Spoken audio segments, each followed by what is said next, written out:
Halo, nama saya Gus Yoga dari Guna, saya dari kelas 13 1. Kali ini saya akan menjelaskan tentang virus Spanyol pada tahun 1917. Epidemi flu 1918 juga dikenal sebagai epidemi flu besar atau flu Spanyol. Dipertimbangkan pandemi global terburuk dalam sejarah karena memusatkan kematian yang tinggi dalam waktu singkat. Diperkirakan bahwa tingkat kematian mencapai 10-20% dan itu menewaskan antara 50-100 juta orang di seluruh dunia. Di Spanyol jumlah kematiannya diperkirakan sekitar 300.000. Tidak seperti epidemi flu lain yang menyerang anak-anak dan orang tua, banyak dari mereka korbannya adalah anak muda yang berusia 20-40-an serta hewan seperti anjing dan kucing. Flu menyebar pada akhir Perang Dunia Pertama. Media di negara-negara yang berpartisipasi dalam perang itu di bawah sensor militer, jadi mereka menyembunyikan pandemi. Namun Spanyol bersikap netral, dilaporkan dalam pers pada kasus-kasus baru menggunakan nama seperti demam dari 3 hari, prajurit Napoli, atau penyakit modis. Tampaknya begitu Spanyol adalah satu-satunya negara yang terkena dampak. Inilah sebabnya mengapa penyakit ini dikenal di seluruh dunia sebagai flu Spanyol. Meskipun pada musim gugur 1917 penyakit ini telah terjadi di 14 kamp militer. Beberapa orang menganggap Gilbert Mitchell, seorang juru masak di Camp Fort Riley di Kansas, sebagai pasien nol. Mitchell memasuki pagi hari tanggal 4 Maret 1918 dengan demam dan sakit kepala, kemudian ke rumah sakit, dan beberapa jam kemudian ada lebih dari 100 kasus dalam perawatan. Jadi mereka harus mengatasinya, sebuah hanggar untuk merawat pasien. Gejala penyakit ini adalah demam tinggi, sakit telinga, kelelahan tubuh, diare, dan sesekali muntah, serta kadang-kadang kesulitan bernapas dan mimisan. Sebagian besar orang meninggal adalah hasil dari pneumonia bakteri sekunder karena antibiotik tidak tersedia.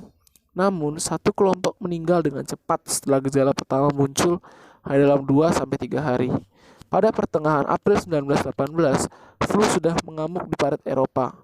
Dia meninggal dari Prancis ke Inggris, Italia, bahkan Raja Alfonso XIII jatuh sakit.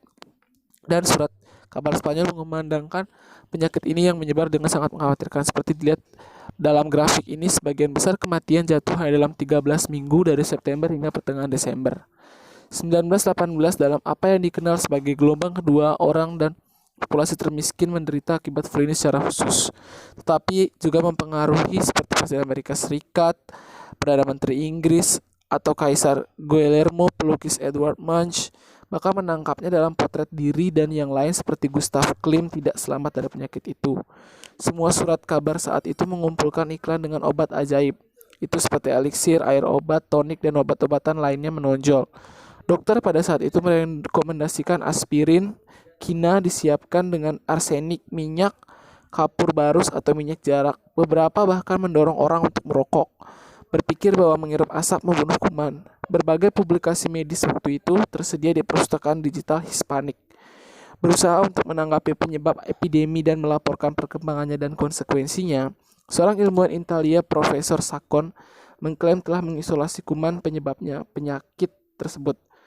Tapi waktu membuktikan tidak benar. Ketegangan virus menyebabkan Spanyol flu AH1N1 tidak ditemukan sampai 1943, dan urutan genetiknya tidak ditentukan hingga 2005.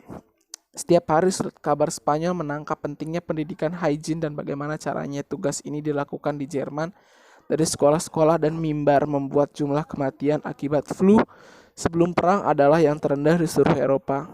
Mereka juga memperingatkan bahwa pasien yang tidak mengalami gejala apapun yang disebut pemulihan dapat menjadi fokus penyebaran epidemi, sehingga mereka merekomendasikan untuk mempertahankannya 1 atau 2 minggu lebih dalam isolasi.